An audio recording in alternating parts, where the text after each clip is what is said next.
Good morning, dear student. Today we will continue our poem How to Tell Wild Animals. I hope आपको last portion में समझ में आ गया होगा poem में। इसके हम 3 पार्ट्स पढ़ चुके हैं। मैं डॉक्टर गीतिका अग्रवाल आपका इंग्लिश की क्लास में स्वागत करती हूँ। हम लोगों ने इससे पहले 3 पैसेजेस पढ़ चुके हैं। मुझे आशा है कि आप लोगों को वो समझ में आ गए होंगे। आज हम इसके आगे का पोर्शन पढ़ते हैं। एज यू ऑल नो कि इस पोएम में पोएटेस ने वाइल्ड एनिमल्स को हम किस तरह से रिकॉग्नाइज करेंगे और what are the main qualities to distinguish them. It is described in here very beautifully और in a humorous manner. Let's go.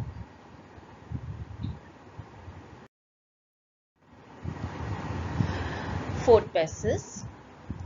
If when you are walking around your yard, you meet a creature there who hugs you very hard, be sure it is a bear. If you have any doubts, I guess he will give you just one more cares.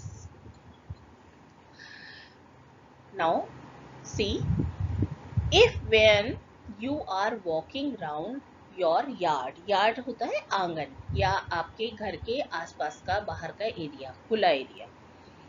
यदि आप अपने आंगन में या अपने yard में घूम रहे हैं तो वहां पर you met a creature means प्राणी। आपको वहां पर एक प्राणी मिल जाता है या मिल सकता है who hugs you very hard, जो कि बहुत कस के आपको प्रेम करता है, आपको गले लगाता है। Be sure it is a bear. तो ये ध्यान रखिए ये बियर हो सकता है या है। If you have any doubt, यदि आपको इसमें कोई संदेह है, I guess he will give you just one more cares, तो वो आपको बस एक और प्यार भरा आलिंगन देगा या प्यार से गले लगाएगा। It means the main quality of beer is it is huge and it is around you. वो आपके घर के आसपास भी दिखाई दे सकता है और वो उसकी सबसे बड़ी विशेषता होती है कि वो मनुष्य को प्यार से गले लगाकर, कस के गले लगाकर मिलता है। So, if you are walking leisurely in the forest and view the beast, or you are walking around in your yard, you may meet a creature there. The moment he sees you, he hugs you very hard, very tight. If he does it so, you must be careful or you must be sure that you are hugged by a bear. If you have any doubt in your mind, then he will just give you another tight hug. This hug may seem friendly, but it can be fatal because he can eat you also. He can harm you also. Means it is the main quality of bear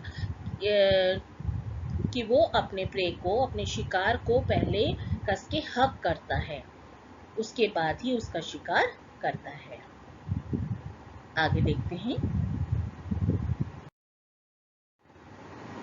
Though to distinguish beast of prey, a novice might nonplus the crocodile you always may. The crocodile you always may tell from hyena. Thus, hyenas come with merry smiles, but if they weep, they are crocodiles. Beast of prey. Beast of prey, it means beast of prey. Beast of prey means wild animals who kill other creature for food. ऐसे शिकारी पशु जो अपनी शिकार के लिए दूसरों को मारते हैं। Novice. Novice means someone new to job, कोई नौसिखिया जिससे नया कोई काम करने वाला नोविस कहलाता है। Nonplus means puzzled, confused person, मतलब कंफ्यूज्ड विद सरप्राइज। क्रोकोडाइल आप जानते ही हो, क्रोकोडाइल मीन्स मगरमच्छ।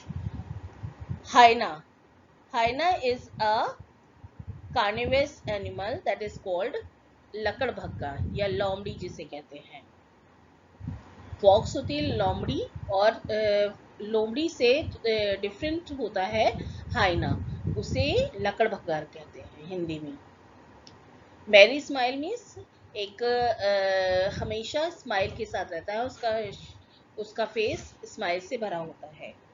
चलिए, दो to distinguish beast of prey, यदि पशुओं में अंतर समझने में, डिस्टिंग्विश मीन्स पहचान, अगर जंगली जानवरों में पहचान करने में अ नोविस माइट नॉन प्लस, मतलब नए व्यक्ति को कोई परेशानी होती है, या एक नौसिखिए को शिकारी पशुओं में अंतर स्पष्ट करने में एक कंफ्यूजन हो सकता है, असमंजस हो सकता है।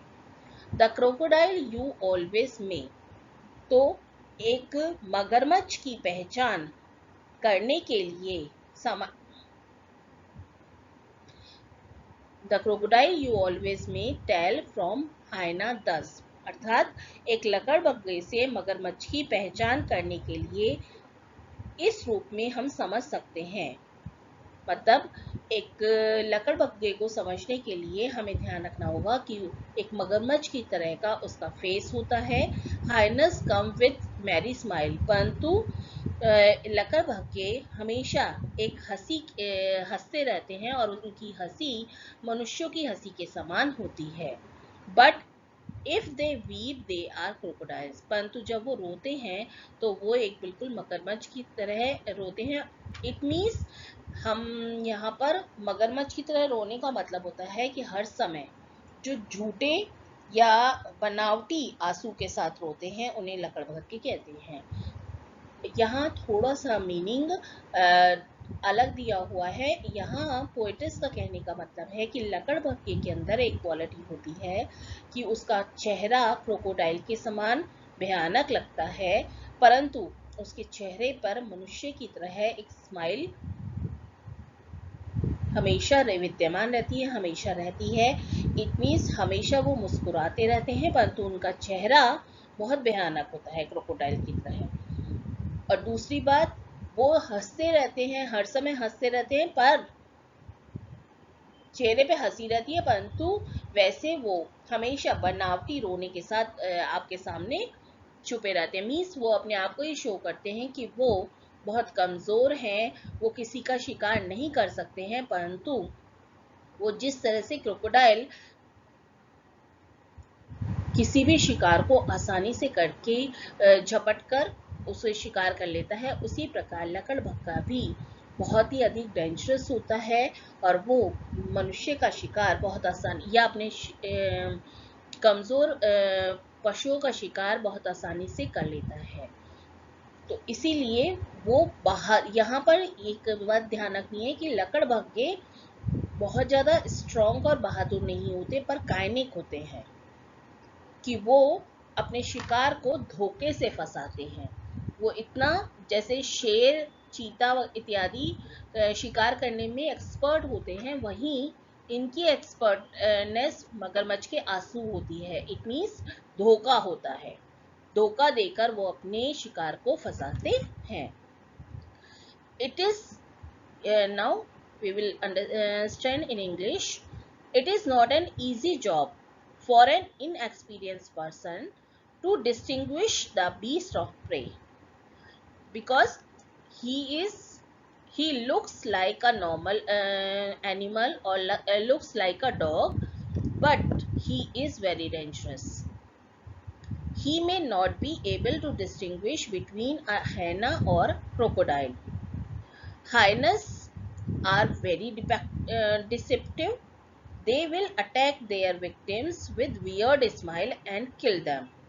Crocodiles pretend to be weeping before attacking and killing there victims. मतलब जिस तरह से क्रोकोडाइल पहले रोते हुए दिखाई देते हैं, मीन्स प्रिटेंड करते हैं कि वो किसी को नहीं मार रहे हैं, और उसके बाद अपने शिकार पर आक्रमण कर देते हैं, उसी तरह से हाइनस भी हैं, वो अपने प्रे के सामने कमज़ोर दिखाते हैं अपने आप को, रोते रहते हैं कि वो कुछ नहीं कर रहे हैं, और फिर जब उनका शिकार नॉर्मल हो जाता है, लापरवाह हो जाता है, तो वो अपने शिकार पर आक्रमण कर देते हैं। So they are unpredictable, they are fake, जो अपने शिकार को धोखा देकर मारते हैं।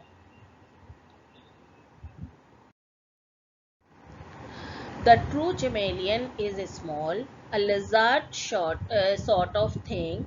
He has not any ears at all and not a single wing. If there is nothing on the tree, this is chameleon you see. Chameleon कहते हैं गिरगिट, लंबी गिरगिट को chameleon कहा जाता है। Now see, lizard कैसे कहते हैं? Lizard is छिपकली, या एक वास्तविक गिरगिट एक छिपकली की भांति छोटा सा जीव होता है। अ ट्रू चमेलियन इज स्मॉल, एक गिरगिट छोटा सा होता है। अ लिजार्ड सॉर्ट ऑफ थिंग, एक छिपकली की तरह दिखने वाला जीव। He has not any years at all, उसके कोई कान नहीं होते। And not a single wing, और ना ही कोई एक भी छोटा सा पंख होता है। मतलब उसके ना तो पंख होते हैं, ना ही कान होते हैं।